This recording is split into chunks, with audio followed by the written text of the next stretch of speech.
આવ્યો હતો એટલે ઈ જાય રોડ ઉપરથી રોજ જવાનું થાય એટલે ઈ ગયો, પણ રસ્તામાં એક પેટ શોપ આવે ત્યાં પોપટ પાળેલા, એમાંથી એકવાર ગયો ને એટલે પોપટ કે એ ટકલા ભૂરિયા, તો ઓલા ભૂરાનો મગજ હલી ગયો.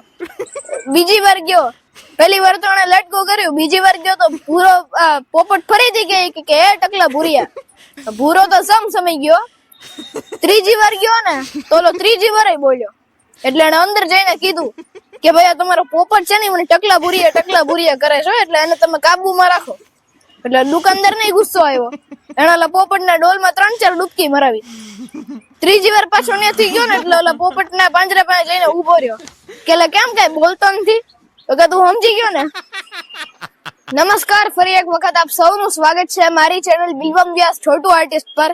ફરી એક વખત હું આપ સૌની સમક્ષ એકદમ તદ્દન નવા જોક્સ લઈને આવ્યો છું, તો વિડીયો આખો જોજો. ચેનલ ઉપર નવા હો તો સબસ્ક્રાઇબ કરી દેજો અને દર વખતની જેમ તમારે ઇન્સ્ટ્રક્શન હોય કમેન્ટ બોક્સમાં લખી જ દેજો.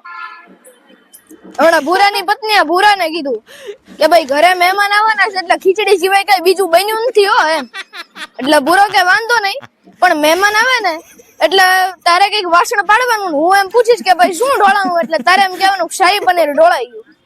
પછી બીજી વાર વાસણ પાડવાનું એટલે હું પાછું અંદર થી કહીશ કે ભાઈ શું ઢોળાવું, એટલે તારે એમ કહેવાનું કે બિરયાની ઢોળાઈ ગઈ.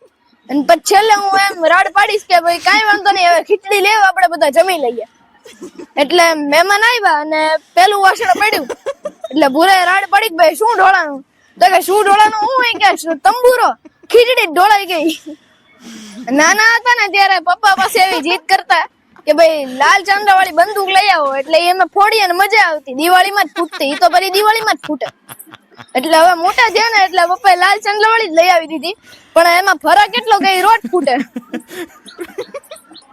હમણાં એક ચાઇનીઝ ભારતમાં આવ્યો એટલે એ ટેક્સીમાં બેઠો અને ડ્રાઈવર હલાવતો હતો એટલે ડ્રાઈવર ની યાર વાતો કરતો હતો, બાજુમાંથી બસ ગઈ એટલે ચાઇનીઝ કે ભાઈ તમારા ભારતમાં બસ બહુ ધીમી હાલે. એટલે આગળ ગયો એટલે એક ટ્રેન ગઈ તો એ કે લઈ કે તમારા ભારતમાં તો ટ્રેન બહુ ધીમી હાલે, અમારા ચાઇનામાં તો બહુ ફાસ્ટ હાલે.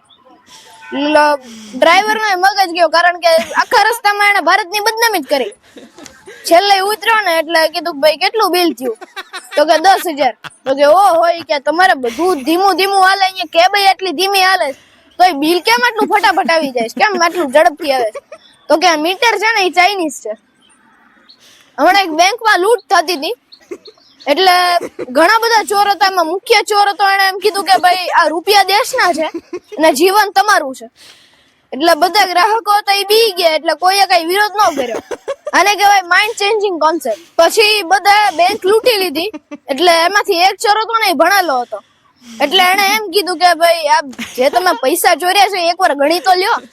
એટલે ઓલા મુખ્ય ચોરે એમ કીધું કે ભાઈ એવું કઈ ન હોય, છેલ્લે સાંજે ન્યૂઝ ચેનલમાં જોઈ લેવાનું, એમાં ખબર પડી જ જાય કેટલા રૂપિયા ચોરાણા. આને કહેવાય અનુભવ. એમ લૂંટારો 20 લાખ રૂપિયા લૂંટીને વયા ગયા. એટલે મેનેજરે કીધું કે ભાઈ FIR નોંધાવો, એટલે બીજા બેંક વાળા એમ કીધું કે ભાઈ 10 લાખ રૂપિયા વધારે ના જોડો અને બાકી 50 લાખ નું કૌભાંડ છે એમાં જોડી ગયો. એમ કરીને કુલ 80 લાખ રૂપિયા એમાં જોડી દીધા. આને કહેવાય તક. FIR નોંધાવી એટલે સાંજે સમાચાર આવ્યા કે બેંકમાં 80 લાખ રૂપિયાની લૂંટ. એટલે ચોર બધા નવાય ભાઈ માં કે આપણે એટલા બધા કઈ લૂંટ્યા નહોતા ને 3-4 વાર ગણ્યા છે, પણ થયા તો 20 લાખ જ તે. એટલે ઓલા જે મુખ્ય ચોર હતો એને એમ થયું કે આપણે આટલી બધી મહેનત કરીને આપણા હાથમાં તો 20 લાખ જ આવ્યા, ઓલો મેનેજર બેઠો 60 લાખ રૂપિયા ખાઈ ગયો. આને કહેવાય કોર્પોરેટ મેનેજમેન્ટ.